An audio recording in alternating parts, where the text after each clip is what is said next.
The year 1895 is often remembered as the pinnacle of the Victorian era, a time of velvet curtains, steam-powered progress, and a rigid, unyielding social order. But if you were to look at the skylines of London, Manchester, or Edinburgh during the autumn of that year, you wouldn't just see the coal smoke of the Industrial Revolution. You would see the concentrated, thick plumes of black smoke rising from the sites of the empire's most storied institutions, its infirmaries. For decades, the Victorian infirmary had stood as a monument to Christian charity and civic pride. These were massive, Gothic structures of red brick and soot-stained limestone, built to house the deserving poor and the sick who had nowhere else to turn. But by the mid-1890s, the mood among the medical elite had shifted from pride to a visceral, almost panicked sense of dread. In April 1895, a little-known body called the Special Sanitary Commission issued a directive that sent shockwaves through the architectural and medical communities. It wasn't a call for renovation or a request for better ventilation. It was an order for total liquidation. The commission demanded that every major infirmary built before 1870 be condemned, emptied, and in many cases razed to the ground. To the public, this seemed like madness, a waste of thousands of tons of perfectly good masonry and the displacement of the most vulnerable members of society. But to the men of the commission, the buildings weren't just shelters for the sick. They were the disease itself. They believed that the very stones of these infirmaries had become poisoned, saturated with decades of what they called morbid effluvia. Records suggest that this wasn't merely an administrative decision, but a response to a series of events that the government was desperate to keep out of the headlines. While the Victorian age is celebrated for its scientific breakthroughs, the transition from the old world of miasma to the new world of germ theory was far messier and far more violent than the history books usually portray. By the early 1890s, the early signs of a systemic failure were becoming impossible to ignore. In the great charitable hospitals, surgeons were performing successful operations using the latest antiseptic techniques developed by Joseph Lister. Their instruments were clean, their hands were scrubbed, and their bandages were sterile. And yet, the patients were still dying. Not from the original ailment, but from a relentless, recurring fever that seemed to haunt specific wards. It was a phenomenon known as hospitalism. In some infirmaries, the mortality rate for a simple amputation was higher than it had been on the battlefields of the Crimean War. But the strangest part was where these deaths were occurring.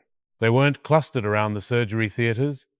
They were happening in the clean recovery wards rooms, with high ceilings, large windows, and freshly scrubbed floors. Some historians believe that the 1,895 Commission was formed because the medical establishment had reached a terrifying conclusion. The germ theory of disease, while revolutionary, was incomplete. They began to suspect that the environment itself, the plaster, the floorboards, and the porous brick, was acting as a reservoir for pathogens that no amount of carbolic acid could reach. The discovery that triggered the 1,895 order supposedly happened during a routine inspection of the East London Infirmary. An engineer, tasked with investigating a persistent damp smell in the foundation, pulled back a section of the lath and plaster wall in a ward that had been disinfected 3 times in a single month. What he found behind the wall changed the narrative entirely. Beneath the clean white paint of the ward, the internal structure of the building was a nightmare of organic decay. Decades of night air, respiratory moisture, and the unwashed steam of the laundry had seeped into the very bones of the building. The plaster wasn't just damp. It was a living, breathing colony of mold and bacteria, shielded from the reach of the doctors by the very walls meant to protect the patients. This realization led to the development of a radical new concept in hospital design. But it also created a crisis of confidence. If the buildings were breathing disease into the patients, then every Victorian infirmary was no longer a place of healing. It was a death trap. The 1895 Commission's report on the porosity of institutional materials was a document of chilling clinical efficiency. It argued that once a building reached a certain level of saturation, it could never be made safe again. The only solution was to purify the site through fire and demolition. This wasn't just about germs, it was about the fundamental failure of 19th century architecture to account for the invisible world. As the destruction began, a strange pattern emerged. The Commission didn't just tear the buildings down, they treated the debris as if it were radioactive. Records suggest that in several cities, the bricks from the condemned infirmaries were ordered to be buried in deep trenches or used as the foundation for remote seawalls anywhere they would be permanently isolated from human contact. But what doesn't add up is the speed of the transition. The destruction of a city's primary infirmary is a logistical nightmare. It leaves thousands without care. Yet, between 1895 and 1898, dozens of these massive structures were decommissioned with a haste that suggested a looming deadline. Some researchers have pointed to a forgotten series of special mortality tables from the winter of 1894. These tables show a spike in a specific, unidentified respiratory illness that seemed to affect only those who lived or worked within a 2-block radius of the old infirmaries. It wasn't just the patients who were at risk. The buildings were allegedly leaking their poison into the surrounding neighborhoods. And that's when things began to shift. The Commission's work took on the tone of an exorcism. They weren't just destroying buildings. They were erasing a philosophy of care. The old pavilion style of lighthouses of health was being replaced by the modern, clinical Nightingale ward spaces designed for airflow, light, and, most importantly, non-porous surfaces. But the layers of evidence suggest that there was a more personal and perhaps more desperate motivation behind the 1895 purge. In the private diaries of Dr. Alistair Vaughan, a consultant for the Commission, there are references to the unseen resident. Vaughan wrote of an organism or a condition that seemed to thrive specifically in the heavy, humid atmosphere of the old workhouse infirmaries. He didn't describe it in the language of a scientist, but in the language of a man who was profoundly afraid. He spoke of the creeping gray that would appear on the edges of the beds, a substance that seemed to resist every known chemical agent. Vaughan's writings suggest that the Commission believed they were in a race against time, that if they didn't destroy the buildings, the creeping gray would eventually find its way out into the wider world. There is no clear consensus on what this gray might have been. Some modern epidemiologists believe it was an early, particularly virulent strain of antibiotic-resistant bacteria long before antibiotics even existed. Others suggest it was a psychological byproduct of the intense trauma experienced in those dark, overcrowded wards. Whatever it was, the escalation of the destruction was absolute.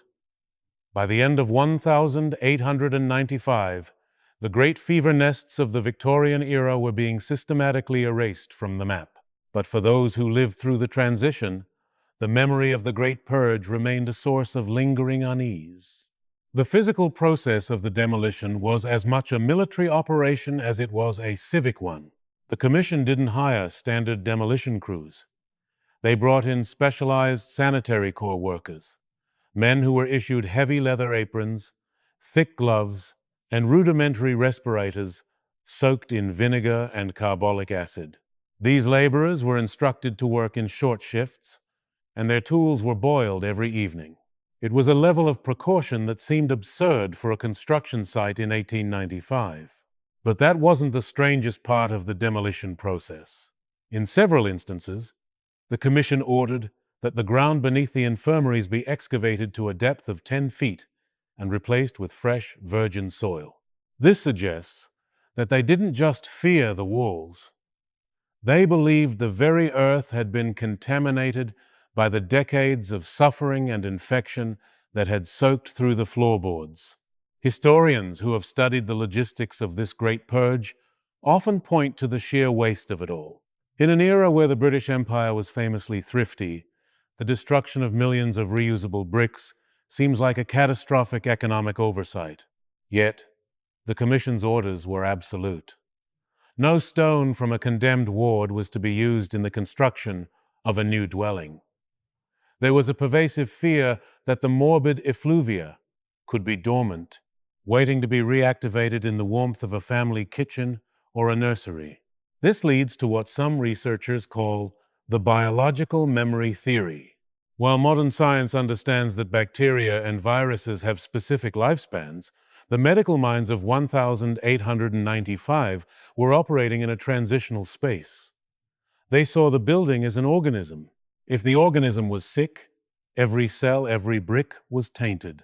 The personal stories of the men who tore these buildings down add a layer of visceral horror to the archival records. In the letters of Arthur Penhaligon, a foreman for the London demolition works, he described a peculiar heaviness that hung over the sites. He noted that the horses used to haul away the debris would often refuse to enter the grounds, and the men complained of a metallic taste in their mouths that no amount of ale could wash away. Penhaligon's most unsettling observation, however, concerned the hospital smell. Even after the roofs were gone and the walls were exposed to the wind and rain, the scent of the infirmary, a cloying mix of ozone, gangrene, and stale sweat, remained trapped in the rubble. He wrote to his wife that he felt as though he was unearthing a ghost that did not want to leave the light. And that's when the narrative took an even darker turn. As the workers reached the foundations of the older infirmaries, they began to find things that weren't in the architectural plans.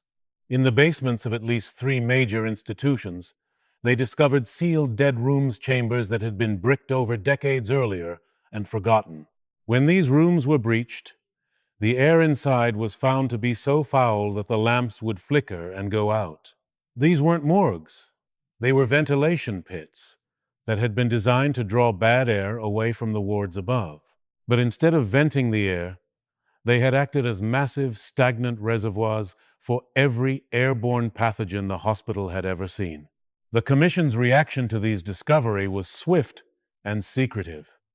The dead rooms were immediately filled with quicklime and sealed with concrete. There was no mention of them in the public reports.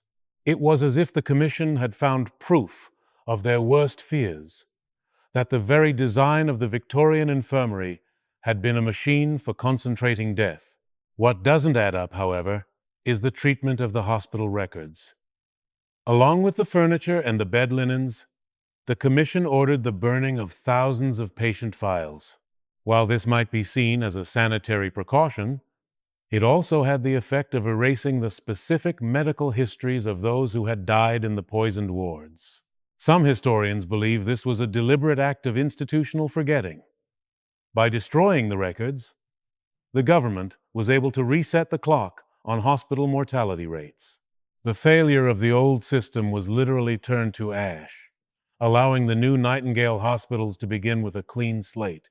But for the families of those whose names were lost in the fires, it was a secondary tragedy, a total erasure of their existence.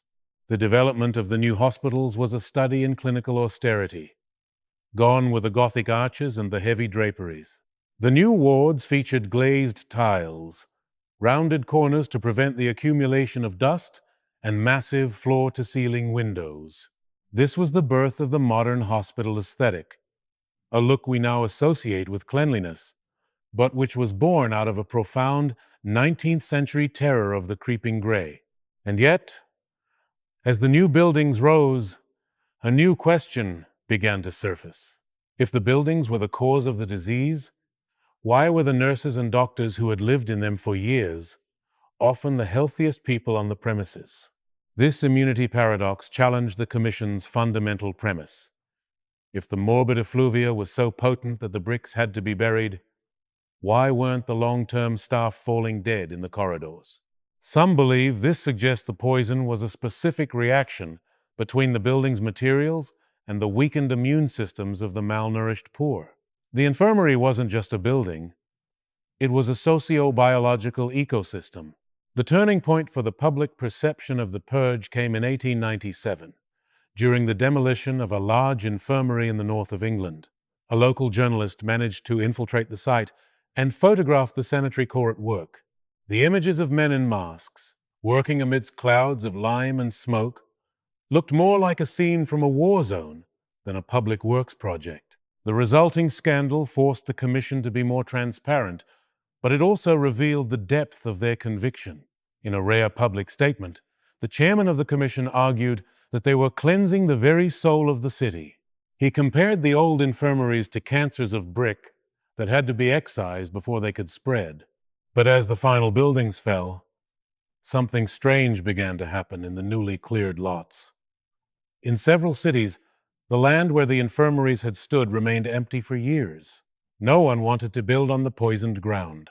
Even in crowded urban centers where land was at a premium, these sites became ghost lots, silent, fenced-off reminders of a medical nightmare that the city was trying to forget. Evidence layers found in modern soil samples from these sites tell a compelling story. Archaeologists have discovered that the ground is often saturated with high concentrations of mercury, lead, and carbolic acid, the remnants of the desperate, final attempts to disinfect the buildings before they were torn down. The purification had been so intense that it had rendered the soil itself sterile. The ghost lots eventually succumbed to the relentless pressure of urban expansion. But the transition was never quite complete. By the early 20th century, many of these sites were repurposed as public parks or paved over for municipal depots. There was a subtle, unwritten rule in city planning. These locations were fit for the living to pass through, but perhaps not for them to reside.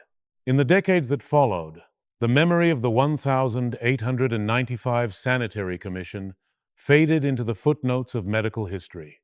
The Great Purge was reframed as a triumphant chapter in the march of progress, a necessary, if somewhat overzealous, step toward the sterile efficiency of modern medicine. The hospitalism of the 19th century was solved, or so it seemed, by the application of glass, tile, and rigorous ventilation. But as the 21st century progressed, the narrative began to shift. Modern re-examinations of hospital environments have revealed that the Victorian doctors may have been more right than they realized. Today, we face a new crisis. The rise of superbugs like MRSA and C, difficile pathogens that, much like the creeping gray of the 1890s, seem to embed themselves into the very infrastructure of clinical spaces. Some historians believe that the 1895 Commission's decision to raise the buildings wasn't just about bacteria, but about a fundamental misunderstanding of how buildings breathe. We now know that the porous materials the Victorians loathed, the lime plaster and the soft brick, were actually capable of regulating humidity. By replacing them with non-porous, cleanable surfaces, we may have inadvertently created environments where pathogens can survive on the surface for much longer. What they found next in modern genomic studies of old building sites changed the narrative entirely. Researchers have discovered that the DNA of certain bacteria can survive in a dormant state for over a century, protected by the very lime and mortar that the sanitary corps tried so hard to neutralize. This suggests that the biological memory the Commission feared wasn't just a superstition. The buildings were, in a very literal sense, remembering the infections of the past. This raises a haunting question about the sites we live and work in today. If a building can become saturated with the biological echoes of its inhabitants, at what point does it become a liability? The 1895 order was a radical solution to a problem we still haven't fully solved: how to separate the architecture of healing from the biology of disease. The aftermath of the Commission's work is still visible, if you know where to look. In the basements of some of Britain's oldest surviving hospitals, You can still find the Lister line, the point where the old, porous masonry was chipped away and replaced with the hard, glazed brickwork of the late 1890s. It is a physical scar on the architecture of the world, marking the moment when we decided that a building could be an enemy. There is no clear consensus on whether the 1895 purge was a masterstroke of public health or a hysterical reaction to a science that was still in its infancy. What remains unclear is whether we have truly escaped the poisoned environments of our ancestors, or if we have simply hidden the problem behind layers of modern cladding and industrial-grade disinfectants. The story of the 1895 Sanitary Commission is more than just a tale of old bricks and carbolic acid. It is a reminder that the spaces we inhabit are never truly neutral. They absorb our presence, our illnesses, and our history.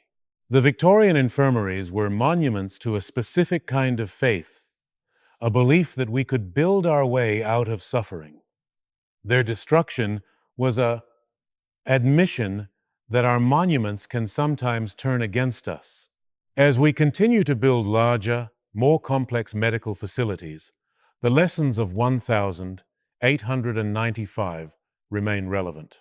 We are still engaged in the same struggle, the attempt to create a purified space in a world that is fundamentally organic and unpredictable. The black smoke that rose over the cities in the autumn of 1895 has long since cleared, but the questions it raised are still lingering in the air. What happened next in our architectural evolution may be a return to some of those Victorian principles, as modern designers experiment with bioreceptive materials that work with, rather than against, the microscopic world.